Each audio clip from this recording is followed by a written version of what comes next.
अभ्यास की ताकत। एक मंदबुद्धि लड़के से महान विद्वान बनने की सच्ची कहानी। क्या कभी आपको किसी ने कहा है कि तू ये नहीं कर सकता? तो ये कहानी सिर्फ आपके लिए है। ये सुनो तो आपकी सोच और बदल जाएगी। जिसे एक मंदबुद्धि कहकर छोड़ चुके थे, उसने आगे चलकर इतिहास रच दिया। प्राचीन भारत का समय था जब विद्यार्थी अपनी शिक्षा के लिए गुरुकुलों में जाया करते थे। वहां वे सिर्फ पढ़ाई ही नहीं बल्कि गुरु की सेवा और आश्रम की देखभाल भी किया करते थे। ऐसे ही एक छोटे से बालक वरद को भी उनके माता पिता ने शिक्षा के लिए गुरुकुल भेजा। शुरुआत में वो भी अपने साथियों के साथ घुल मिल गया, लेकिन जल्दी ही एक सच्चाई सामने आने लगी। वो पढ़ाई में बहुत ही कमजोर था। गुरु जी की सेवा, गुरु जी की बातें उसके समझ से बाहर थी। वह चाहे जितनी भी कोशिश करता, कुछ भी ठीक से याद नहीं रहता। धीरे धीरे उसका मजाक उड़ने लगा। ये तो कभी कुछ नहीं सीख सकता, इससे कुछ भी नहीं होगा। कुछ कहते और कुछ हंस करके चले जाते और कुछ सिर्फ नजरअंदाज कर देते। समय बीतता गया।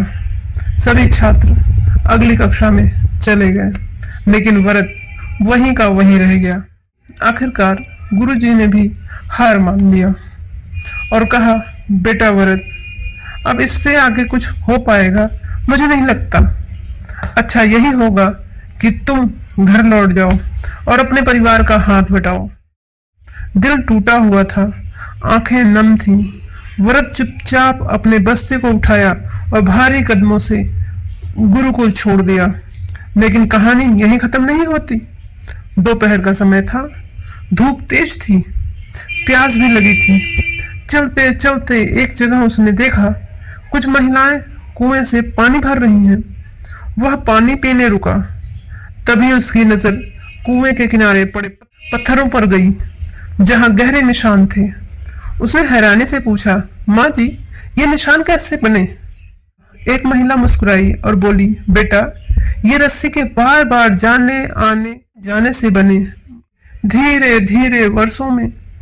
ये सुनते ही वरदराज छिटक गया। उसके मन में बिजली सी चमकी। जब एक कोमल सी रस्सी कठोर पत्थर को बदल सकती है, तो क्या मैं लगातार अभ्यास से अपने भाग्य को नहीं बदल सकता? बस फिर क्या था। वह दौड़ता हुआ वापस गुरुकुल लौटा। गुरुजी हैरान थे, लेकिन वरद के चेहरे पर अब एक नई चमक थी, आत्मविश्वास की चमक।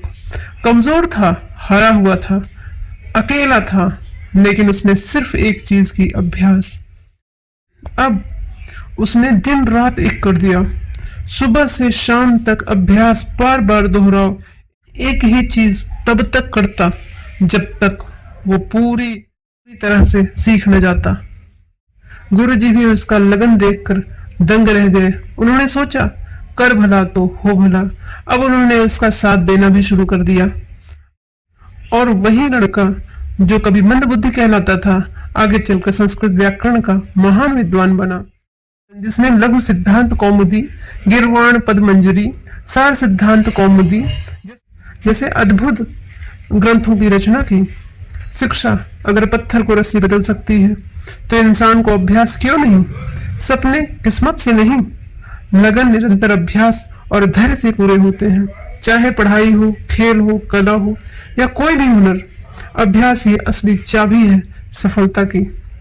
रुको मत, थको मत, बस करते रहो, क्योंकि अभ्यास से असंभव भी संभव बनता है। अगर आपको ये कहानी थोड़ी भी प्रेरणादायक लगी तो इसे लाइक करें, कमेंट करें और अपने दोस्तों के साथ जरूर शेयर करें। क्या पता आपके एक शेयर से यह कहानी किसी हारे और जरूरतमंद तक पहुंच जाए और जीवन की आंधी में फंसे इंसान को फिर से संभलने का मौका मिल जाए। ऐसी और भी जीवन बदल देने वाली कहानियों के लिए चैनल को सब्सक्राइब करना बिल्कुल मत भूलिएगा। बहुत बहुत शुक्रिया। बहुत